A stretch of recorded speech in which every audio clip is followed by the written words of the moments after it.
Daripada huraian yang lepas kita dah baca, kita membuat kesimpulan, kata Syekh Yusuf Al-Qaradawi, bahawa apa yang tidak boleh didedahkan oleh golongan wanita dari tubuh badannya, semuanya adalah aurat yang wajib ditutupinya dan menjadi haram jika mempamerkannya.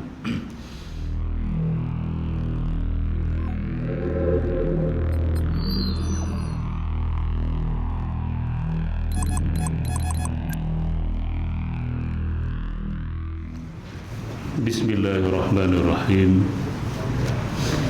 Assalamualaikum warahmatullahi wabarakatuh. Alhamdulillahi rabbil alamin. Wassalatu wassalamu ala ashrafil anbiya'i wal mursalin wa ala alihi wa ashabihi ajma'in. Subhanaka la ilma lana illa ma 'allamtana innaka antal alimul hakim. Qala rabbi shrah li sadri wa yassir li amri wahlul 'uqdatam min lisani yafqahu qawli, amma ba'du. Fa inna asdaqal hadisi kitabullah wa khairal hadi hadi Muhammadin sallallahu alaihi wasallam wa syarrul umuri muhdasatuha wa kullu muhdasatin bid'ah wa kullu bid'atin dhalalah wa kullu dhalalatin finnar, atau kama qala sallallahu alaihi wasallam.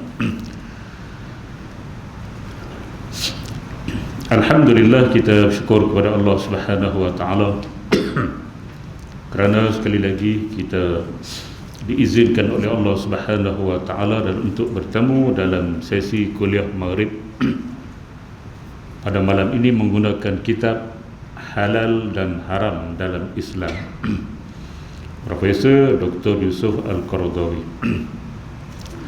Mudah-mudahan pertemuan dan perpisahan kita pada malam ini diberkati dan diridai oleh Allah Subhanahu wa taala. InsyaAllah kita sambung pada malam ini muka surat 284.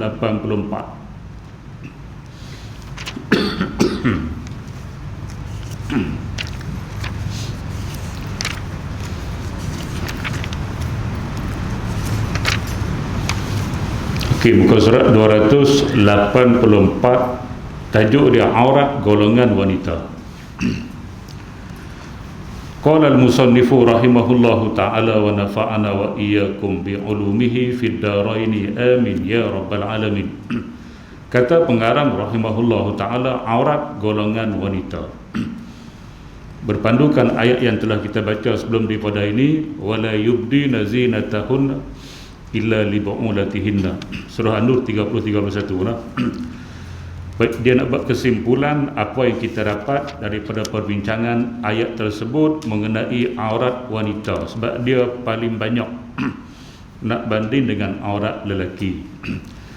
Daripada huraian yang lepas kita dah baca, kita membuat kesimpulan, kata Syekh Yusuf Al-Qaradawi, bahawa apa yang tidak boleh didedahkan oleh golongan wanita dari tubuh badannya, semuanya adalah aurat yang wajib ditutupinya dan menjadi haram jika mempamerkannya. Maknanya yang masuk dalam aurat perempuan memang tak boleh mendedahkan. Kalau dia dedah, hukum dia haram dan dia wajib menutup bahagian aurat itu. Itu hukum dia. Nah, itu hukum dia. Aurat wanita apabila berhadapan dengan lelaki asing, yakni lelaki yang bukan mahram dia, bukan bapa dia, bukan adik dia, bukan abang dia, bukan pak menakan dia. Ni lelaki asing, bukan mahram dia. Bacaan dia mahram, bukan muhrim. Orang Melayu sebut muhrim tu muhrim saya, bukan muhrim, mahram. Muhrim ialah orang yang ada dalam ihram haji atau umrah, muhrim. Mahram ialah yang haram dikahwini. Jadi sebutan yang betul, betulkan yang biasa, biasakan yang betul. Nah, kita duk biasa sebut muhrim, muhrim tu salah. Betulkan hak biasa sebut tu jadi mahram. Nah, dan biasakan yang betul lah mahram balik apa? Bukan muhrim. Baik, terjemah bahasa Melayu ialah lelaki asing. Asing bukan Myanmar, bukan Bangla dah. Asing tu makna boleh nikah. Ajnabi boleh nikah. Mahram tak boleh nikah, haram nikah. Baik, aurat dia dengan lelaki asing, lelaki yang bukan mahram ataupun ajnabi, saya sebut semua istilah tu biar kita tak pening. Iaitu bukan mahram, dan begitu juga dengan wanita bukan Islam. Baik, sama ada lelaki ajnabi ataupun lelaki asing dan wanita yang kafir. Aurat wanita sama aja dengan mereka dua ni. Sama ada lelaki yang asing dan juga wanita bukan Islam. Kesemua tubuh badannya kecuali muka dan telapak tangan menurut pendapat Ar-Razi dan pendapat-pendapat yang kita dah baca sebelum daripada inilah jumhur ulama. Baik tuan-tuan dan muslimat yang dirahmati, maka lelaki asing aurat wanita seluruh tubuh kecuali muka dan dua tangan hingga pergelangan tangan. Perempuan kafir maka aurat mereka samalah dengan lelaki asing tadi, seluruh tubuh kecuali muka dan dua tangan hingga pergelangan tangan, kecuali kalau dah sentiasa duduk bersama. Kita dah sebut sebelum daripada ini, diberi keringanan sedikit lah, duduk dalam rumah yang sama, duduk dalam asrama yang sama, hari-hari duduk ada sedikit keringanan, kita dah sebut sebelum daripada ini. Baik tuan-tuan dan muslimat yang dirahmati, itu satu. Ini kena ingatlah kenapa aurat wanita. Baik, ini kerana pendedahan anggota itu perlu ketika urusan jual beli. Yang kata muka dengan telapak tangan hingga ke pergelangan tangan ni, sebab apa boleh dibuka bila ditafsirkan illa ma zahara minha. Ulama-ulama banyak mentafsirkan muka dan dua tangan. Sebab apa? Sebab dia payah kalau nak tutup. Nah, ada masalah. Ini kerana pendedahan anggota itu perlu ketika urusan jual beli, contoh. Urusan jual beli. Bukan semua lah, maknanya sebahagiannya. Kita perlu melihat kepada muka. Kita perlu melihat pada muka. Hari ni kita beli dengan Shopee, dengan Lazada, tu tak apa. Yang tu kita tak perlu lihat muka, dia ada alamat dia. Tak ada masalah yang tu. Nah, dan orang tengah ejen dia adalah Shopee dan juga Lazada, dia jaga benda tu. Tuan-tuan dan muslimat yang dirahmati sekalian, ini kalau kita beli kedai biasa. Kedai biasa tu pula dia punya penjual tu pula ada 2-3 orang, contoh perempuan pula tu. Kebanyakan dia hidup menjaga tu perempuan. Okey, lelaki duduk belakang lah. Hak depan perempuan sebab apa? Menarik perhatian. Tu okey, betul. Tengok perempuan kita rasa nak beli. Hak mula-mula tak jadi nak beli, jadi nak beli. Tu perempuan. Kalau tengok ada 2 kedai, satu perempuan hak menjaga, satu lagi lelaki. Nak beli mana Nabi? Nak beli mana? Satu kedai perempuan menjaga, duduk depan. Satu lagi lelaki, nak beli mana? Oh, boy. Boleh tahan anak cik nasi. Memang hebat. Beli lelaki bagus ha? Betul tu, beli lelaki ha? Berat nana. Baik, tuan-tuan dan muslimat yang dirahmati, dia akan pergi ikut perempuan lah biasanya. Nah, sebab apa kita suka makan di kedai petani tom yam? Daniel, suka makan tom yam? Oh, Daniel tak makan tom yam. Dia makan jenis lain. Sebab ada perempuan lah. Cuba asal semua lelaki, hak pilihan semua lelaki kurang kot. Tuan-tuan, nah. Sebab perempuan ni dia tarikkan. Tuan-tuan, saya dah muslimat yang dirahmati sekalian, memang dia penarik. Bukan menarik, ada gandung tak, dia tarikkan. Jadi bila kita beli dengan dia, contoh kita beli satu barang, kita ada tempoh khiyar. Dalam jual beli ada khiyar. Makna kalau barang tu ada rosak, kita boleh pergi tukar balik dalam tempoh 3 hari contoh. Jadi bila kita beli, kita tahu okey, saya beli, nanti kalau ada apa-apa rosak saya bawa datang mula. Okey. Kalau dia pakai nikah, kita tak kenal dia. Esok kita pergi jumpa okey, kita yang you beli dengan siapa? Sudah, nak beli siapa? Muka tak tengok. Itu salah dia. Nah, dia ada banyak orang menjaga. Yang mana satu kamu beli ni? Kita nak tunjuk tak benda ni pakai tutup muka, ni pakai tutup muka, ni pakai tutup muka. Sudah. Itu tujuan dia. Bila kita kenal muka, nanti ada apa-apa masalah, kita boleh pergi hantar balik, ni saya beli dengan kamu dulu ni. Saya ingat muka kamu macam ni, saya ingat lagi. Contoh. Ada masa perlu, maka dia kena buka. Tuan-tuan muslimin dan muslimat yang dirahmati sekalian, hak kita tak kenal lah. Kedai hak kita dah kenal, makcik kedai rumah depan rumah kita, biar dia pakai pelitup muka pun kita kenal dia, tak ada hal. Ni kisah kita beri tempat lain yang kita tak kenal. Dan tempat tu pun tak jauh dengan kita. Kalau kita nak pergi hantar balik barang, kita boleh pergi hantar. Tapi kita nak tukar balik dengan siapa? Kalau hak kita beli, kita tak kenal muka. Tu cerita dia. Kerana hak Shopee lain. Cacat kita boleh ambil gambar, kita boleh hantar balik barang kat dia walaupun kita tak tengok muka dia. Tu cerita lain. Ni cerita bersemuka. Kadang-kadang dia kena tunjuk muka biar kita kenal hak jual tu siapa. Baik, tuan-tuan muslimin dan muslimat yang dirahmati sekalian, masuk peperiksaan kena buka. Kalau ada kembar 2 orang, kembar 2 orang. Tuan-tuan muslimin dan muslimat yang dirahmati sekalian, jadi kita tak tahu yang mana, kena buka. Ada tempat-tempat yang kita nak kena tengok muka, maka dia kena buka. Sebab itulah muka ni kalau jadi aurat tak boleh tengok, banyak benda kita tak boleh buat. Oleh kerana itu, pendedahan anggota itu seperti muka perlu ketika urusan jual beli. Contoh, kaum wanita telah diperintahkan supaya menutup mana-mana anggota yang dianggap tidak darurah, layu kata darurat, atau perlu kepada pendedahannya. Makna kalau tak perlulah. Kalau perlu dia perlu terdedahkan, dan diringankan bagi mereka untuk menampakkan apabila berlaku sesuatu kepada keperluan yang mendesak. Kerana syariat Islam itu adalah bersih, mudah dan penuh toleransi. Ar-Razi berkata, oleh kerana pendedahan wajah dan kedua telapak tangan itu termasuk perkara darurah, maka tidak hairanlah ulama sepakat menghukumkan kedua anggota itu tidak termasuk aurat. Tidak termasuk aurat. Adapun tumit kaki, dia bukan darurah. Ianya tidak dikira darurah, dan tidak hairanlah ulama berselisih pendapat. Bila darurah, ulama sepakat tadi, tangan dan muka. Tapi bila kaki, tidak darurah, dan tidak darurah perlu kepada buka. Maka ada perselisihan hukum pada dalam kalangan ulama. Cuma jumhur ulama ialah aurat. Kaki kita sebut dah sebelum daripada ini, jumhur ulama ialah aurat kecuali mazhab Hanafi. Baik, apakah ianya dikira aurat ataupun tidak, itu khilaf dalam kalangan ulama. Baik. Aurat wanita apabila dipadankan dan diperincikan dalam surah An-Nur, ia terbatas daripada tempat-tempat perhiasan diri yang batin seperti telinga, tengkuk, rambut, dada. Ini anggota-anggota zahir disebut zahir: telinga, tengkuk, rambut, dada. Kedua-dua lengan, kedua betis, maka mendedahkannya sudah dibenarkan oleh ayat yang dihuraikan dengan penuh perincian.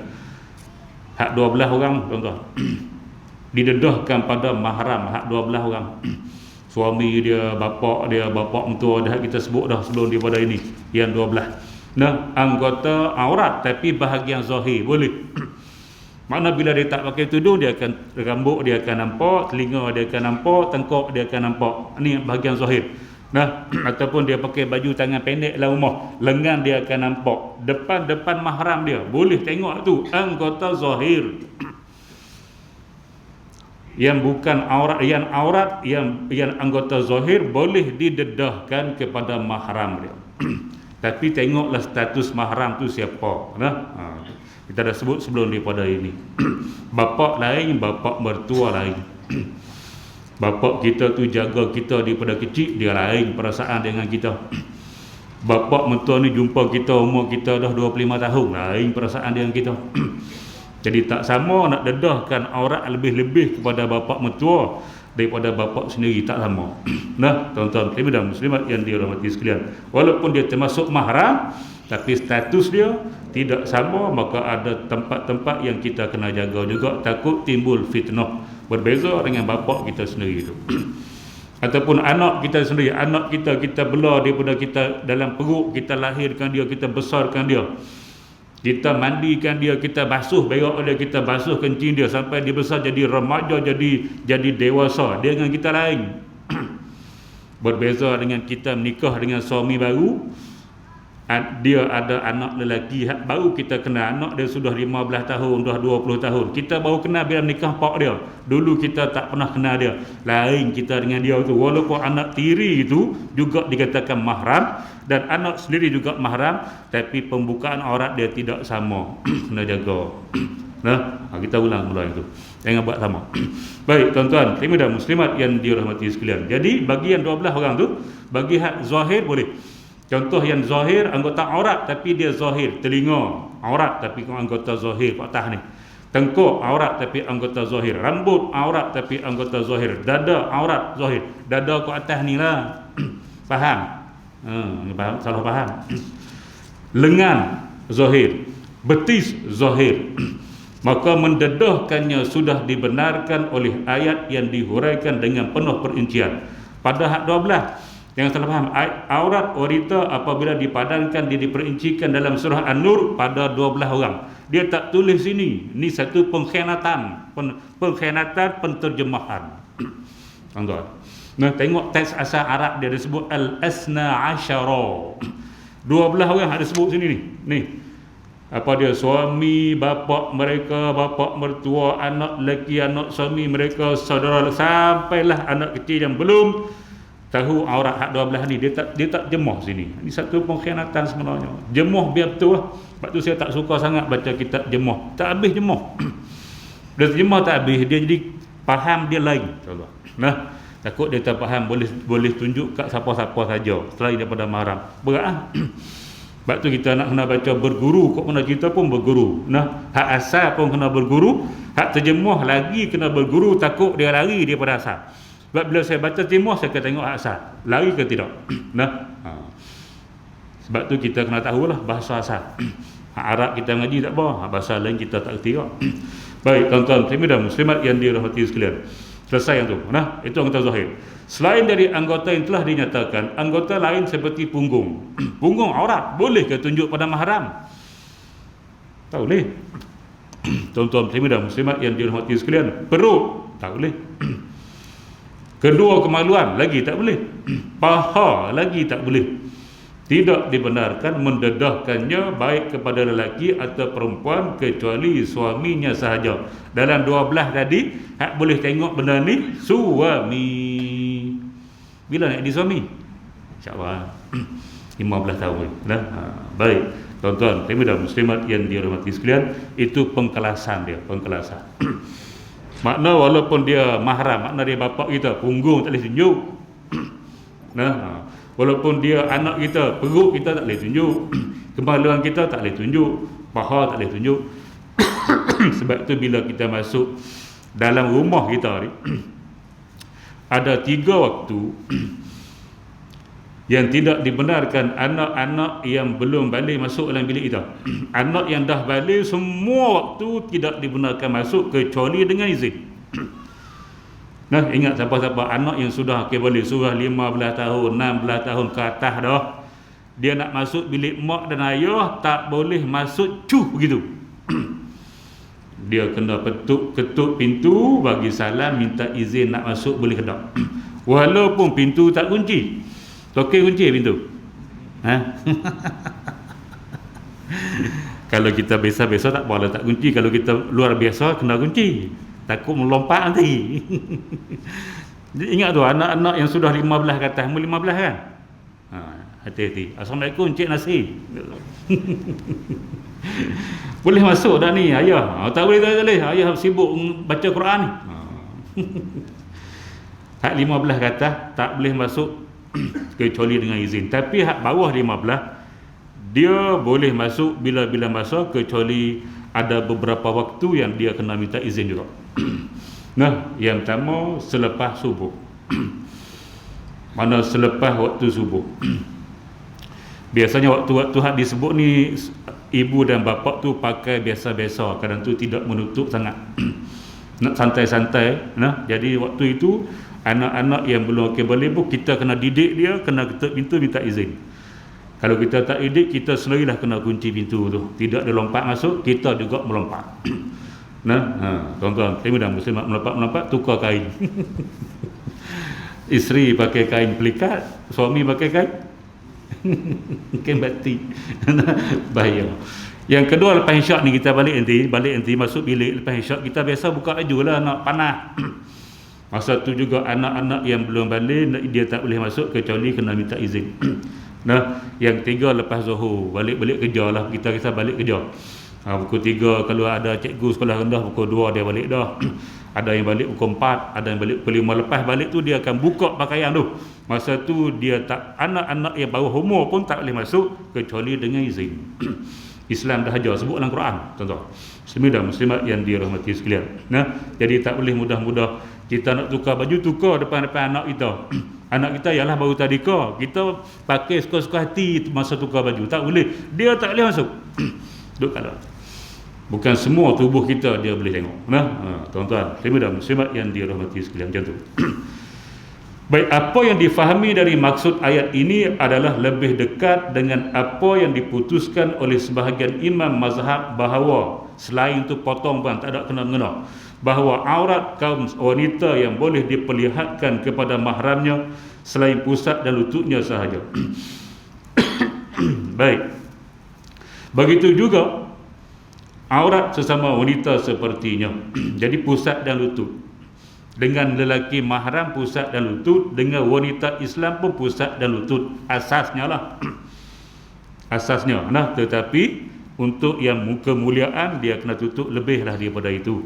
Cuma boleh tunjuk telinga, tengkuk, rambut, dada bahagian atas tu, duk lengan dan sebagainya, itu tak apa. Hak lain pada tu dia tak boleh. Walaupun dia sebut pusat dan lutut. Bahkan apa yang ditunjukkan oleh ayat tersebut berbanding dengan apa yang ditetapkan oleh sebahagian ulama dengan mengatakan auratnya di hadapan mahramnya apa yang mesti ternampak ketika dia bekerja. Maka selalunya ternampak daripada badannya ketika menjalankan kerja-kerja rumah pada kebiasaannya, maka mahramnya boleh melihatnya kepadanya. Baik, yang tadilah biasa ternampak di kerja rumah, telinga, tengkuk, lengan dan sebagainya. Allah Subhanahu wa taala memerintahkan kaum wanita yang beriman supaya menutup dirinya dengan kain jilbab, kain panjang, dengan sempurna setiap kali mereka keluar untuk sesuatu keperluan, agar berbeza dengan wanita-wanita yang lain, umpama orang kafir dan fasik. Nampak pakai jilbab tu memang Islam lah. Beza dengan kafir. Allah Subhanahu wa taala memerintahkan nabinya untuk menyampaikan peringatan ini kepada umatnya menerusi firman-Nya. A'udzubillahi minasyaitonirrajim. Ya ayyuhan nabiyyu qul li azwajika wa banatika wa nisa'il mu'minina yudnina 'alaihinna min jalabibihin zalika adna an yu'rafna fala yu'zain. Sadaqallahul azim. Maksudnya, wahai Nabi, ya ayuhan Nabi, wahai Nabi. Allah Subhanahu wa taala bila dia nak panggil Nabi Muhammad, dia tak panggil nama. Sama ada ya ayuhan Nabi ataupun ya ayuhar Rasul. Makna satu penghormatan lah kepada Nabi Muhammad sallallahu alaihi wasallam, dia tak panggil nama. Macam kita hormat dengan ayah kita, kita panggil ayah, kita panggil abah, kita panggil bapa, kita tak panggil nama. Panggil nama ke panggil ayah? Nak cik nasi ke ayah? Panggil nama biar tak. Ayah nasi. Biar tak. Panggil nama, panggil gelaran. Ayah, abah, itu nama dia penghormatan. Allah tak panggil wahai Muhammad, tak. Nabi lain dia panggil nama, ya Musa. Ya Isa, dia panggil nama. Nabi Muhammad dia tak panggil nama, ni nama dia kekasih. Tuan-tuan muslimin dan muslimat yang dirahmati sekalian, ya ayuhan Nabi, wahai Nabi, qul li azwajika wa banatika wa nisa'il mu'minin. Suruhlah isteri-isterimu. Dia banyak bini ya. Kita isteri je, dia isteri-isteri ya. Suruhlah isteri-isterimu dan anak-anak perempuanmu serta perempuan-perempuan yang beriman. Suruh apa? Supaya melabuhkan pakaiannya bagi menutup seluruh tubuhnya semasa mereka keluar. Cara yang demikian lebih sesuai untuk mereka dikenal. Ni Islam ni kafir orang kenal dengan cara pakai tu. sebagai perempuan yang baik-baik, maka dengan itu mereka tidak diganggu. Apa dia jilbab ni tuan-tuan? Nah, jamak dia jalabib, mufrad dia jilbab, jamak jalabib. Singularnya jilbab, plural jalabib. Apa dia? Baik, jilbab itu, tengok dia hurai, jilbab itu merupakan sejenis pakaian yang luas dan lebar yang menutupi seluruh badan perempuan. Pada zaman jahiliah, kaum wanita seringkali keluar rumah dalam keadaan terdedah sehingga terlihat perhiasan diri mereka seperti dadanya, tengkok dan rambutnya.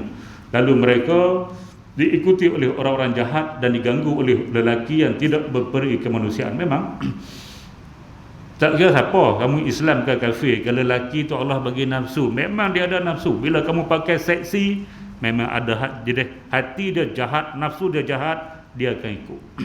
Sebab tu tak selamat perempuan bila pakai tak senonoh. Oleh demikian turunlah ayat ini yang memerintahkan wanita muslimah supaya menutup dirinya sehingga tidak lagi menampakkan perhiasan yang boleh menimbulkan fitnah. Tu tujuan. Sehubungan dengan itu juga mereka akan dipandang sebagai wanita yang bersih darinya dan tahu menjaga batas pergaulan sehingga mereka tidak lagi diganggu oleh manusia-manusia yang tidak bertamadun. Perintah ini diturunkan kerana adanya kebimbangan dari gangguan orang jahat pada kaum wanita yang beriman atau menjadi tontonan percuma oleh orang yang buruk niatnya. Ini kerana seseorang wanita yang suka mendedahkan kecantikannya dan pakaiannya ataupun yang tidak mengawal tutur bicaranya, semua itu akan menarik minat lelaki. Baik, tuan-tuan dan muslimat yang dirahmati sekalian, jilbab dia Melayu ni jangan pakai jilbab ni. Nah, jilbab ni bukan baju dia pakai, itu tidak.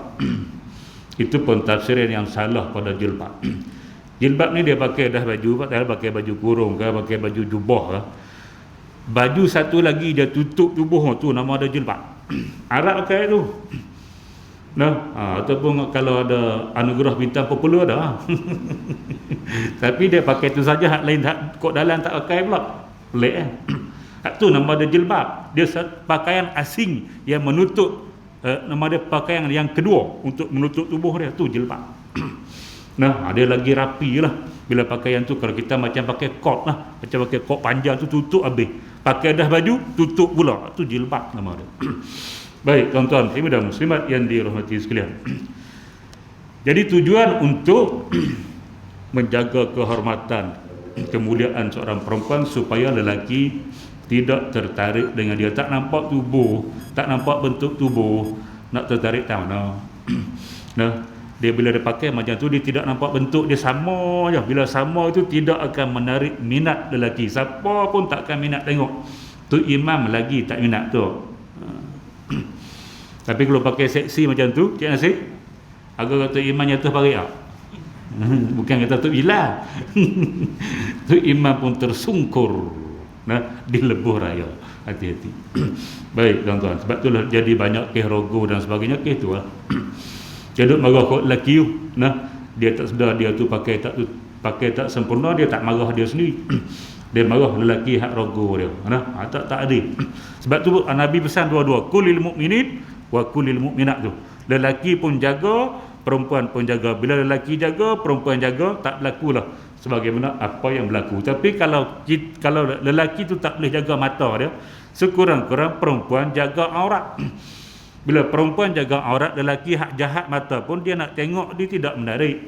Sebab cara pakai macam tu tidak menarik perhatian dia. Macam tu. Baik, tuan-tuan dan muslimat yang dirahmati sekalian. Firman Allah Subhanahu wa taala, a'udzubillahi minasyaitonirrajim, fala takhda'na bil qaul fayatma'al ladzi fi qalbihi marad. Sadaqallahul azim.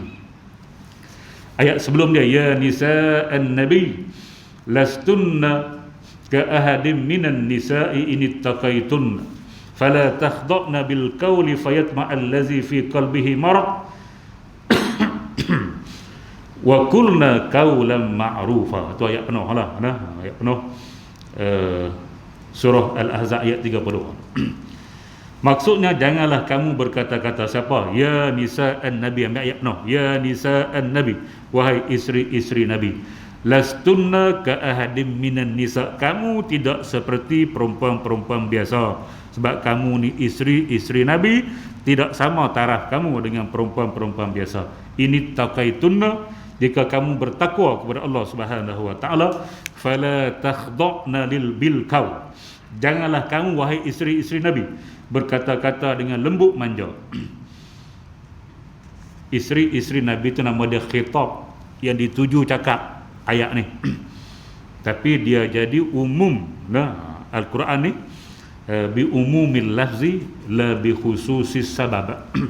Dia umum, dia bukan untuk isteri Nabi saja, untuk semua perempuan sampai kiamat. Janganlah kamu berkata-kata dengan lembut manja semasa bercakap dengan lelaki asing. Kena jaga. Tuan-tuan kami dan muslimat yang dirahmati yang perempuan, walaupun suara dia jumhur ulama. Nah, bab suara perempuan ulama khilaf, tapi jumhur ulama suara perempuan tidak aurat. Untuk percakapan biasa tidak aurat.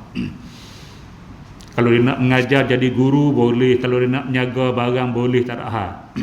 Suara dia tidak aurat pada pendapat jumhur. Tetapi dia akan menjadi aurat kalau dilunakkan suara. Sebab tu ayat sebut fala takhda'na bil qauli, janganlah kamu berkata-kata dengan lembut manja. Tak boleh manja. Dia kena bercakap biasa je. Tuan-tuan dan muslimat yang dirahmati sekalian. Nah, dia bercakap macam biasa. Tak boleh lembutkan suara. Lembut suara ni dengan suami je. Dengan suami je lembut suara ni, buat manja-manja ni dengan suami je. Kalau kita bekerja tak boleh jawab telefon, Assalamualaikum. Oh, tu aku lah. Tak boleh. Assalamualaikum. Oh. Yang tu untuk laki dia boleh. Assalamualaikum bang. Boleh. Datuk. Assalamualaikum Datuk. Jeng. Kering. Tak boleh. Haram. Dia kena dekat. Assalamualaikum Datuk. Ya, boleh saya bantu? Macam tu je. Boleh saya bantu? Dengan laki. Bang, macam kopi. Oh, dengan laki. Dia bertukar kok. Dengan laki dia garang dengan hak lain. Oh, lunaknya suara. Baru tengok bini kita bila kita telefon dia, ada apa? Cuba dia duduk dekat sebelah kita kan, telefon dia, hello, Assalamualaikum. Ngaku tengok orang lain, Assalamualaikum. Oh, pandai pula, bersopan santun. Apa panggil tukar patut dengan suami dia tu cakap lembut manja. Dengan orang lain cakap biasa, ya, boleh saya bantu? Macam tu. Bos buang tu tak boleh. Kamu kerja di bahagian depan kaunter, cakap macam tu, siapa nak datang kedai kita? Bos kata kamu cakap macam ni. Ya tuan, boleh saya bantu? Bos tu mengapu. Nah, tak boleh. Kalau bos macam tu, fala ta'ata li makhluqin fi maksiatin khaliq. Tidak boleh taat dan patuh kepada manusia dalam urusan menderhaka kepada Allah Subhanahu wa taala. Allah sebut kamu tak boleh manjakan suara dengan lelaki asing. Tiba-tiba atas arahan bos kamu manjakan suara kamu. Dengan suami kamu jekah tengking-tengking, dengan orang lain kamu manja suara. Hukum dia haram dan berdosa. Kecuali perempuan tu memang tak boleh tukar dah. Dia punya suara dia macam tu, tak boleh buat. Hak tu dia tak boleh kerja bahagian tu. Sebab dia tidak boleh nak keraskan suara, dia tak boleh. Dia kok mana pun jadi lembut. Ada jenis tu? Ada kan? Tak boleh buat tak boleh hejah. Maka dia haram kerja bahagian-bahagian tu. Dia duduk dapur masak, teng. Tak cakap orang. Nah, hukum tu ada hukum tu. Kita ikut hukum manusia, suruh manis muka ya, sopan santun ya. Sebab tu Quran sebut wa qulna qaulan ma'rufa, kamu cakap dengan bahasa yang sopan, yang baik, tapi bukan dengan manja haram. Sopan okey. Nah, jangan kita kurang ajar dengan orang. Boleh saya bantu tuan, macam tu je. Jangan dimanjakan suara itu. Yang tu yang tak boleh. Nah, sebab bila kita manjakan suara, dia akan datang hari-hari itu. Baik, tuan-tuan dan muslimat yang dirahmati sekalian. Itu tujuannya. Sebab manusia ni hati sakit belaka. fi qulubihim marad. Hati mereka ada sakit, artinya hati mereka tak elok. Nah, suka nak buat maksiat, suka nak buat kemungkaran kepada Allah Subhanahu wa taala. Dia akan pilih, dia akan cari jalan. Kalau tak dapat cara baik, dia akan buat cara jahat. Itulah manusia hati yang tak elok. Kita pula biduk tunjuk kat dia pula, lagilah dia akan cari jalan untuk dapatkan perempuan tadi. Tak boleh. Nah, cakap biasa, jangan dilunakkan suara. Sebab itu bila dilunakkan suara, maka ulama mengatakan haram. Contoh bila perempuan menyanyi. Nah, tapi masih lagi khilaf lah. Bila sudah melunakkan suara dia, walaupun dia baca Quran, tapi bila dia baca Quran dengan bertarannum yang masuk tandingan Quran tu, dia melunakkan suara sehingga lelaki bila mendengar jadi terpesona. Maka ada ulama mengatakan hak ni pun tak boleh, tapi khilaf lah dalam kalangan ulama. Baik tuan-tuan dan muslimat yang dirahmati sekalian, jadi kebanyakan berpegang dengan tak boleh. Nah, berpegang dengan tak boleh. Melunakkan suara. Okey. Habis terjemahan dia. Justru Islam telah mengingatkan dalam perkara menutupi diri dan mengemas pakaian buat wanita muslimah, dan Islam tidak memberikan keringanan apapun kecuali sedikit daripadanya buat kaum wanita yang sudah tua, yang tidak diingini lagi. Mana orang tak minat dah dia. Tengok ayat Quran. A'udzubillahi minasyaitonirrajim. Wal qawa'idu minan nisa'i allati la yarjuna nikaha falaysa 'alayhinna junahun an yad'na thiyabahunna ghayra mutabarrijatin bizinah wa an yasta'fifna khairul lahunna wallahu sami'un 'alim. Sadaqallahul azim. Maksudnya, dan mana-mana perempuan tua, dengar elok mana-mana perempuan tua yang telah putus kedatangan haid. Maksud tua ialah putus haid, menopause, yang tidak mempunyai harapan berkahwin lagi, mana dia tidak berminat nak kahwin dah, maka tidak ada salahnya mereka menanggalkan pakaian luarnya. Jilbab, pakaian luar tu jilbab, bukan tudung. Jangan salah faham. Ada orang salah faham, dia kata boleh buka tudung dah, tu umur 100 buka tudung. Kan tudung, jilbab tadi hak luar ni. Boleh dah. Hak ni ada, hak luar buat boleh dia letak lah, tak payah letak dah sebab tak perlu lagi dah. Nah, bukan buka tudung. Siapa terjemah buka tudung, dia menterjemah Quran dengan akal dia sendiri. Kita Quran sebut tak pada orang tua-tua ni maklum tak ke tudung, tak pada orang tak minat dah. Umur dah 95 dah. Tidak, bukan begitu. Nah, jilbab saja. Baik tuan-tuan dan muslimat yang dirahmati sekalian. Pakaian luar, nah, dengan tidak bertujuan mendedahkan perhiasan mereka. Dalam pada itu perbuatan mereka menjaga kehormatannya dengan tidak menanggalkan pakaian luarnya itu adalah lebih baik bagi mereka. Dan ingatlah Allah Subhanahu wa taala Maha mendengar lagi Maha mengetahui. Baik, perkataan qawa'id.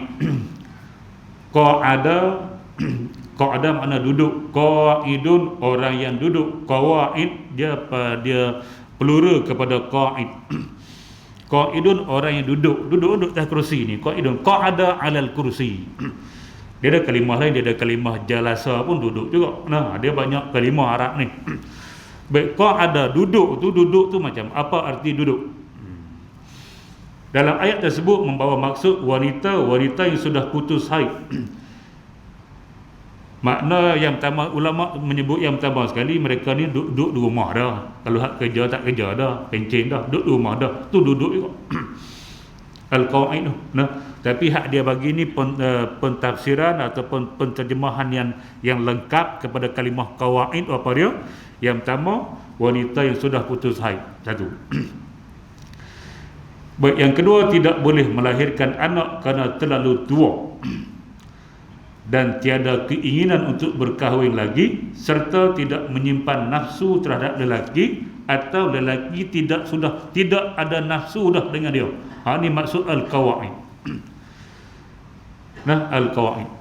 Tapi kalau dia tua tapi masih lagi cantik, lelaki tengok dia masih ada keinginan, dia tak masuk layak ni.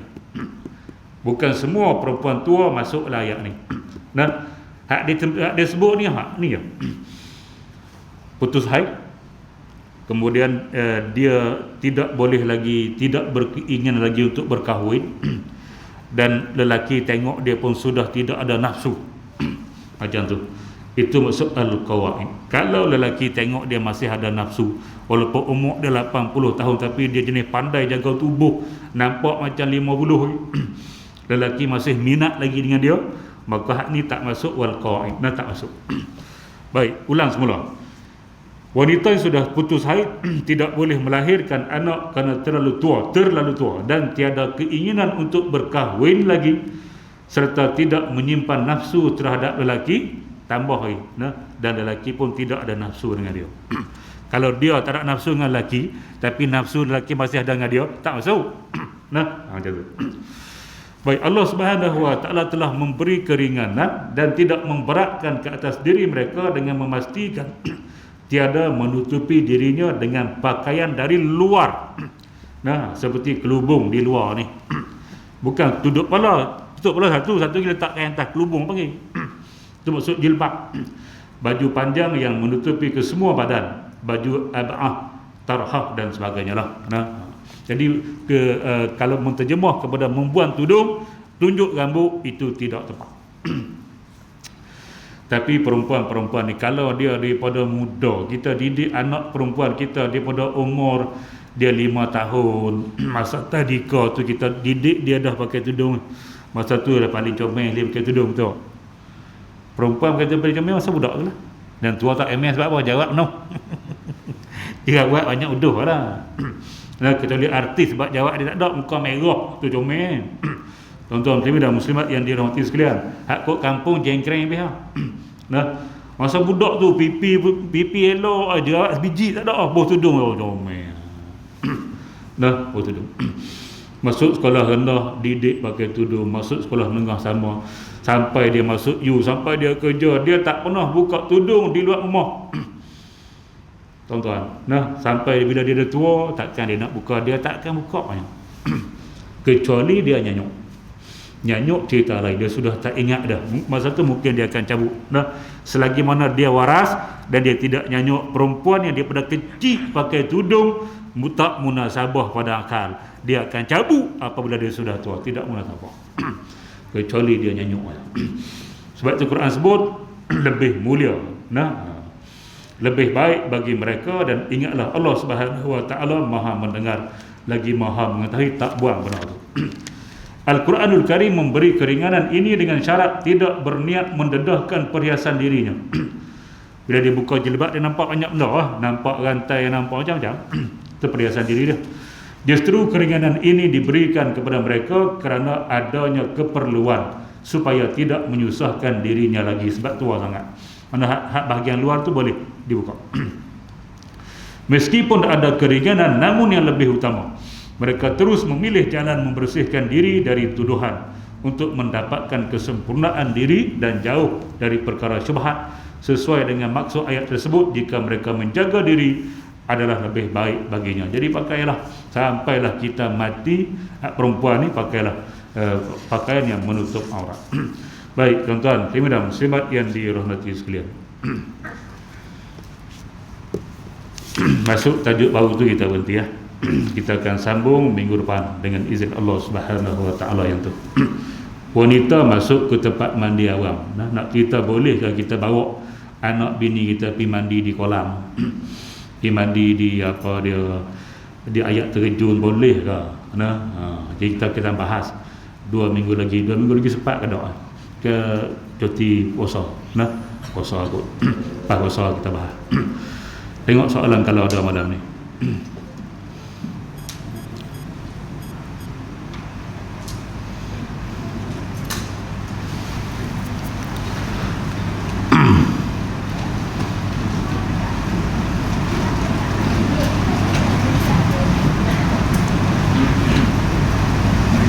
Hukum membaca Quran di tepi jalan ataupun kaki 5 kedai sambil memegang bekas untuk kumpul duit.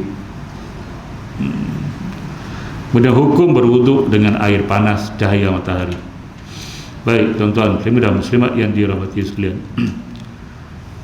Kita jumpa banyaklah peminta sedekah ni dengan berbagai-bagai cara. Banyakkan duduk di pintu-pintu banknya, banyakkannya lah. Sebab dia tahu orang masuk bank nak ambil duit. Nah, bila keluar tu assalamualaikum, assalamualaikum, assalamualaikum. Baik tuan-tuan muslimin dan muslimat yang dirahmati sekalian. Dalam bab minta sedekah, bagi minta sedekah tu, dia orang yang layak minta sedekah sahaja yang boleh minta sedekah. Orang yang layak sahaja boleh minta sedekah. Makna dia memang fakir, dia memang miskin. Tapi kalau dia fakir miskin yang masih ada yang masih ada orang panggil maruah, dia tak minta. Banyak orang miskin, banyak orang fakir tapi dia tak pernah meminta sebab dia ada maruah. Nah, tuan-tuan muslimin dan muslimat yang dirahmati sekalian, tapi kalau nak minta boleh, janji dia fakir miskin. Lain pada tu, Nabi telah bagi amaran keras. Nah, siapa yang tidak layak minta sedekah, dia pergi minta sedekah, maka nanti dia bangun di padang mahsyar nanti, muka dia tak ada isi. Jadi macam tengkorak. Tuan-tuan muslimin dan muslimat yang dirahmati, sebab atas dunia dia telah mencalarkan maruah, mencalarkan muka dia, sanggup pergi tebal muka orang kata, walaupun dia bukan miskin, duk pergi tadah juga nak minta. Nah, tuan-tuan muslimin dan muslimat yang dirahmati, selain penipuan dia ada berdosa dan sebagainya, dia akan bangun cara macam tu. Jadi kita hak bagi ni tak ada masalah sebenarnya. Kalau kita bagi hak betul-betul miskin pun kita dapat pahala. Kita bagi hak tipu kita pun kita dapat pahala sebab kita tak tahu dia tipu. Nah, tetapi kalau kita buat macam tu saja, orang Melayu macam tu, biar dia nak tipu ke tak, biar kita dapat pahala, memanglah. Tapi kalau kita buat macam tu, maka orang panggil perbuatan itu dia akan berleluasa sampai bila-bila. Ada orang akan menipu jadi peminta sedekah, pagi-pagi minta sedekah sampai Zuhur, lepas Zuhur bawa kereta CRV, anak 2 orang. Banyak orang pun banyak jenis tu. Nah, jadikan profession minta sedekah sebagai pekerjaan dia. Pagi-pagi sampai petang, malam-malam bawa anak makan mewah-mewah. Baik tuan-tuan. Jadi kalau kita nak hati-hati, sepatutnya kita kena tanya sebab kalau nak duduk di tempat awam minta sedekah, dia kena ada keizinan daripada Jabatan Mufti. Depa ni kena pergi, kita kena tunjuk ke dia, ni makcik tak boleh duk minta sedekah macam ni. Kami tak tahu makcik ni miskin sungguh ke tak. Jadi makcik kena pergi jumpa Jabatan Mufti ke Jabatan Majlis Agama, minta surat kebenaran untuk minta sedekah. Depa akan pergi siasat tengok betul kan makcik ni fakir miskin. Nah, untuk nak minta sedekah tu kan boleh sebenarnya. Jadi orang panggil wasap mata. Kalau kita pergi tengok ada orang macam tu, jadi apa pandangan warga asing kalau datang Malaysia, tengok banyak sangat peminta sedekah, gelandangan-gelandangan yang ada di jalan-jalan. Tuan-tuan, mana kerajaan ni tak prihatin ke kok mana ada tak Baitul Mal kalau orang Islam ni sampai duk minta kat tepi-tepi jalan ni. Nah, Baitul Mal buat apa duit tu? Duk bina bangunan ke apa? Tuan-tuan muslimin dan muslimat yang dirahmati sekalian. Nah, jadi benarnya tu. Jadi kalau boleh kena ada tunjukkan jalan yang betul bagi dia, minta surat kebenaran untuk minta sekah dia sakit, tak boleh kerja dan sebagainya. Baik.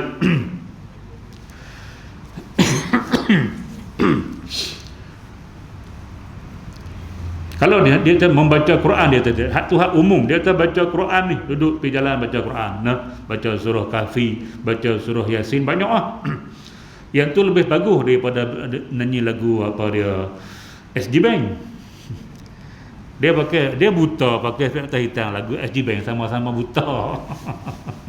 Banyak kita dengar nyanyi lah. Duduk ke pasal malam banyak dia Quran tak boleh dia menyanyi. Tak apalah, dia boleh hak tu nak jangan, tapi betul-betul kita kenal dia tu miskin, kita boleh bagilah. Nah, tapi hak baca Quran tu tak ada masalah.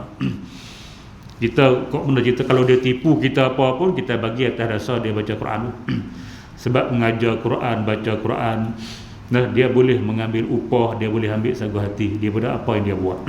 Jadi kita boleh bagi kat dia dengan niat kita nak, sebab dia baca Quran, kita bagi dia sagu hati kat dia duk baca Quran tu. Tak apa dah. Nah, dia nak tipu kita, dia miskin, kita pulang pada dia. Tapi tak kot. Bila baca Quran ni, nah, kita dengar dia baca Quran pula betul, tajwid pun elok, maka takkan dia nak menipu, insya-Allah.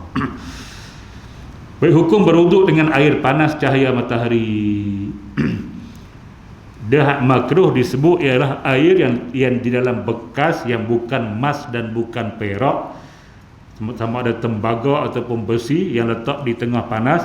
Bila kena panas mungkin dia karat kat bawah, sebab emas dan perak berkemungkinan, kalau bukan emas dan perak dia berkemungkinan karat lah. Emas dan perak tak karat, sebab tu syarat dia bekas yang bukan emas dan perak. Mungkin berkarat, bila letak panas karat tu akan naik kat timbul kata, kita berwuduk dengan ayat tu, yang tu makruh. Itu pun dengan syarat-syarat di negara yang memang panas lah. Satu, bekas tu bukan emas dan perak. Yang kedua, negara yang memang panas. Malaysia tak masuk senarai. Malaysia tak masuk senarai setakat 31-32 darjah Celsius, tak masuk senarai. Dia 35-40 ke atas tu, itu nama dia negara panas. Baik, tuan-tuan muslimin dan muslimat yang dirahmati, kalau macam tu hukum dia makruh kita menggunakan air tersebut. Yang satu, yang boleh berwuduk air mutlak, suci lagi menyucikan. Yang kedua, air musyammas.